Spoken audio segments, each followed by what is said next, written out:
Namaste. Welcome to Vlog Yourself Mindful and um, welcome today. This is our 11th video for Vlog Yourself Mindful. And tonight I'm going to talk about the class I've been telling you all about that I took through the Alzheimer's Research and Prevention Foundation. This is all about brain longevity and how they correlate improving your brain function through doing yoga and meditation. So we're going to go through the four pillars of brain longevity, and we'll make the connections between our practice of yoga and getting healthy and well with our brain, as well as our cardiovascular, our bone structure, our muscles. So yoga is a very powerful practice. So let's start off with the first pillar that I'm going to talk about. They're not in any particular order, but I'm going to start off with spiritual fitness. So spiritual fitness has a lot to do with our connection to God, but also with our acceptance of ourselves, that we accept exactly where we are in the moment, whether it's our physical condition, our spiritual condition, our mental, our emotional. So we always want to accept ourselves right where we are, be patient with ourselves right where we are, so that we can honor, love, and have compassion and understanding. So we are unique, each one of us, and it's important that we allow ourselves to know that God created us, and so he knows what he was doing. Yoga allows us to meet ourselves right where we are, love and honor ourselves right where we are. So the next part is personal growth. So once you know and you feel comfortable and you love yourself right where you are, then your ability to grow is amazing. So your self-esteem becomes better once you meet yourself right where you are. That gratitude, as we practice on our mats, we come to those aha moments when things start to connect, when we start to feel the connection of each posture and asana, as well as our breathing and our meditation, our mantras and our mudras, and how they connect the mind, body, and spirit. Always loving and honoring ourselves. The next one would be surrender. And this is the practice of the breath, allowing us to lead with our heart and surrender in the moment, whether it is surrendering to the muscles, allowing them to lengthen a little further, or just surrendering to allow God, who is in control, to lead us as well on our mat. So these are awesome. Let's move on to the next one, which is positive relationships. So when we have compassion, understanding, and forgiveness for ourselves, that reaches out to others. So creating those positive relationships with compassion for others. So our practice on our mat really makes us understand, we have different limitations ourselves, whether it's mental or emotional or physical. And so when we observe other people and we communicate and have relationships, we start to honor their limitations as well and know that we are all unique and different, and that compassion and understanding is so important. Once we have positive relationships, then we can have purpose and a mission. So as we clear our mind for our ability to listen on our mats, we clear our mind during our life. They always say that yoga is 1% on our mat, 99% off. So this practice on our mat is just a very small portion of what our life is. And so it helps us to continue the listening and honoring the nudges that we receive, the ideas that pop in our minds to create our purpose and mission. All right, so let's move on. So this was the first pillar, spiritual fitness. Our second pillar I'm going to talk about tonight is diet and supplements. So first of all, the idea of detoxing. So in most cases, detoxifying our body. So that could be just drinking more water. That could be juicing. That could be doing different things. You don't have to go all out in some of these really extravagant detoxifications. Be careful with detoxing. But detoxing is very important to allow your body to be cleansed. Don't make it complicated. Cut out the things that your body signals you to cut out, because our body's always signaling us. If we find food that doesn't agree with our body, we know it, so we need to cut it out. Make good choices. Fasting is also a way of detoxifying. And it doesn't mean you have to fast a whole day. It might be just for 16 hours. You know, it's just a matter of cleansing and emptying our digestive tract. All right, so the next one is go organic. So fruits and vegetables we can find in the stores organic. And there is a thing called the Dirty Dozen. And those are mostly thin-skinned vegetables. So thin-skinned vegetables and fruits, we want to make sure we definitely go organic, because we don't want to be digesting the pesticides and different chemicals they put on our food. Now, a lot of people will say, oh, that's expensive. You know, organic's way more expensive than the other. Well, I'd rather my grocery bill just be a little bit more than have to spend a lot of money at the doctor's. The next one we're going to talk about is eliminate processed food. That would be boxed, bagged, bottled, packaged of any kind. All of those types of food have GMO corn, GMO soy, and this is toxic to our body. This is a manipulation of God's creation through genetically modified organisms. We want to stay away from those. The next one is clean protein. We want to pick clean protein, like we want to pick animal meat that is humanely raised. We want to pick animal meat that it's antibiotic free, drug free, hormone free. If we're talking about fish, wild caught fish is the best. Farmed fish is generally fed GMO corn.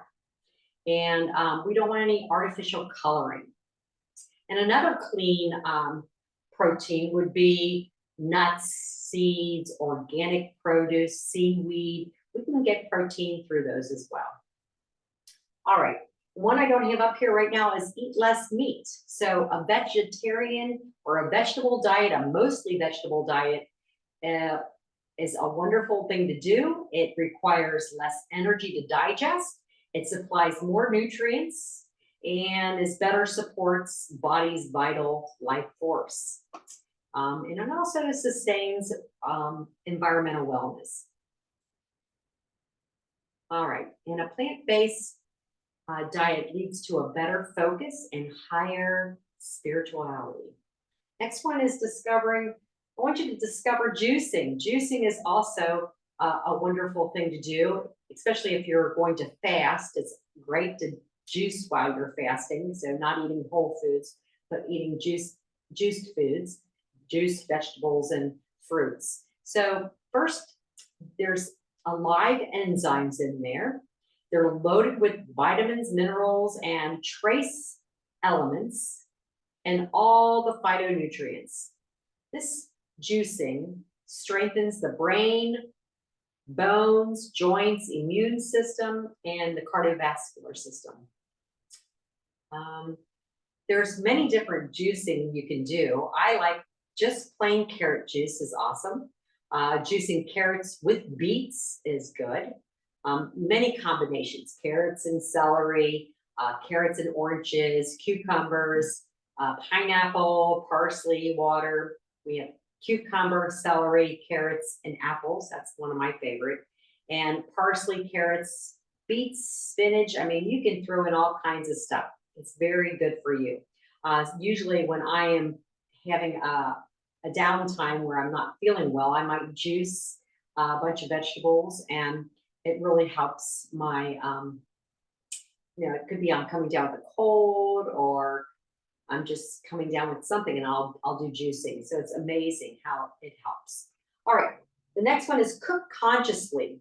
So when we cook, maybe before we start cooking, or even before we start shopping at the store for the food we're going to make, that we do a little meditation, we do some breathing, so that we can cook consciously, just picking out the food. I mean, the idea of the sight and looking over the vegetables that you're picking out, the touching them, the feeling them, the feeling the weight of them, all of those things really make a difference on the brain, and also your attitude towards the joyfulness that cooking for you and others should bring. All right, so should be joyful, joyful. And then we go to eat with awareness. So we really want to, before we start eating, maybe even do a little meditation or a breathing exercise, definitely pray before we eat. And so when we do this, we are going to create this positive energy towards this time we have at the table. This is where we want to discuss positive things. We want to have good, loving, compassionate discussions. And we want to make sure that we know the food comes from our Creator and that we are thankful for it. Make sure you chew your food until it's almost liquid. This is going to bring you the best digestion and the most fluid way of getting the nutrients into your body quickly. When we chew our food almost to liquid, we really savor the taste and the textures of our food, which also stimulate different parts of our brain. All right, the last one I have on this chart for diet and supplements is supplements. And so we can get a lot of we can get a lot of the vitamins and minerals from our food that we take in, but a lot of times we lack in a few things and we need to take supplements. And so I'm just going to go over a few of them so you get an idea of what foods have these different vitamins and minerals in. So we'll start off by saying a multivitamin is also a great thing to take. It kind of fills in all the holes. But let's start with B vitamins. B vitamins can be found in fish and beans, whole grains, potatoes, and we definitely need B vitamins. Next one is folic acid. Folic acid is found in legumes, eggs, citrus fruit, and fortified grains. Next is vitamin C. Vitamin C is found in berries, citrus fruits, greens, lots of vegetables, and fruit. Vitamin E, sunflower seeds, almonds, Atlantic salmon, avocados. Hopefully I'm mentioning lots of food that you eat. Calcium, very important, found in green vegetables, yogurts, milk products. So calcium, we've always heard about calcium for the bones, but our muscles need that as well. All the cells in the body need calcium. Let's go on to magnesium. Magnesium is found in nuts and seeds, legumes, whole grains, and chocolate, which I like. The next one is selenium. Selenium is found in Brazil nuts and sardines, lean meat, pasta, rice, eggs, and oatmeal.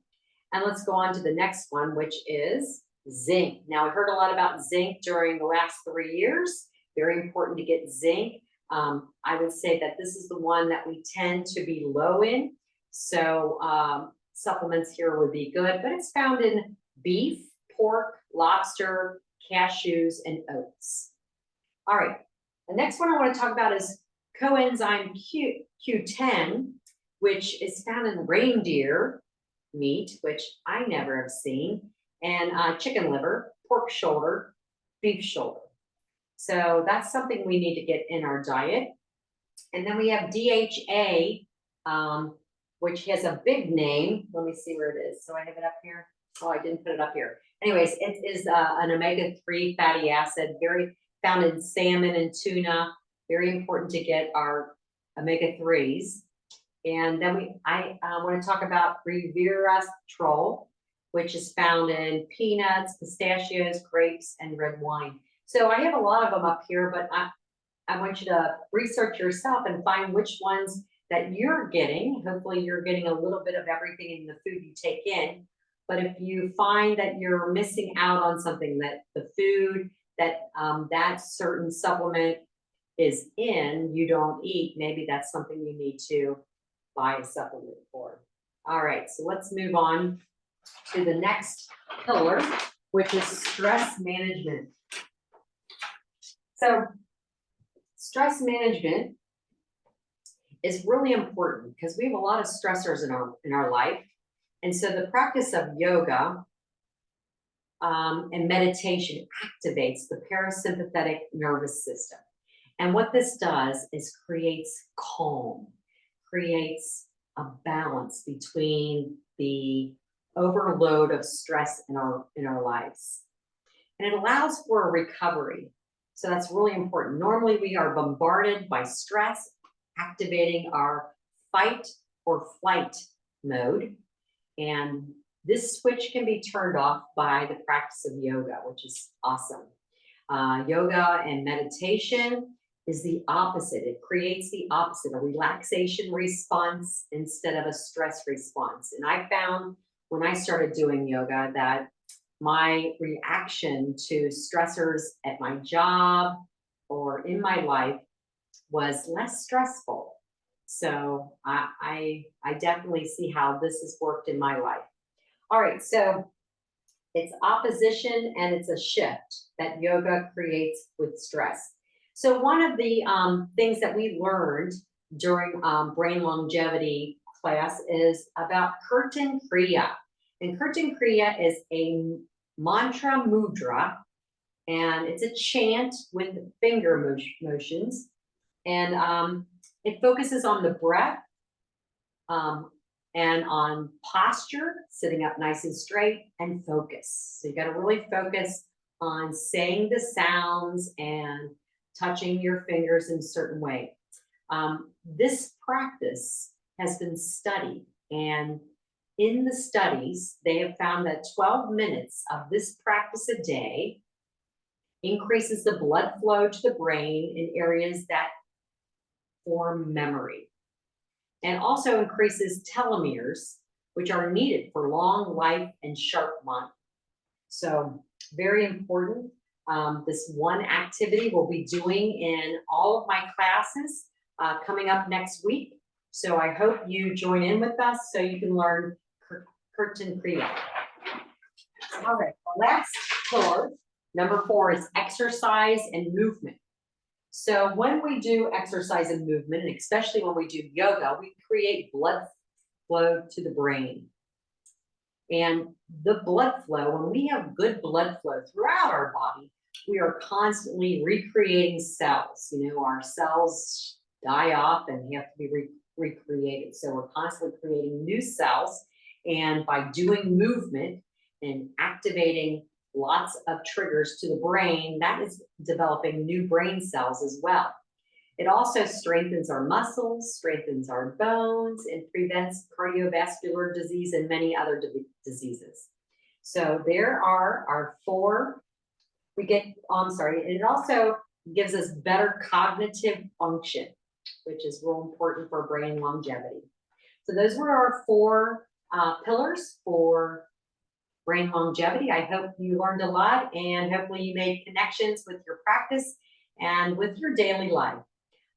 Join me again next week for our 12th video, and we'll probably do it on Kirtan Kriya to give you an idea of how it works. Thank you. Namaste.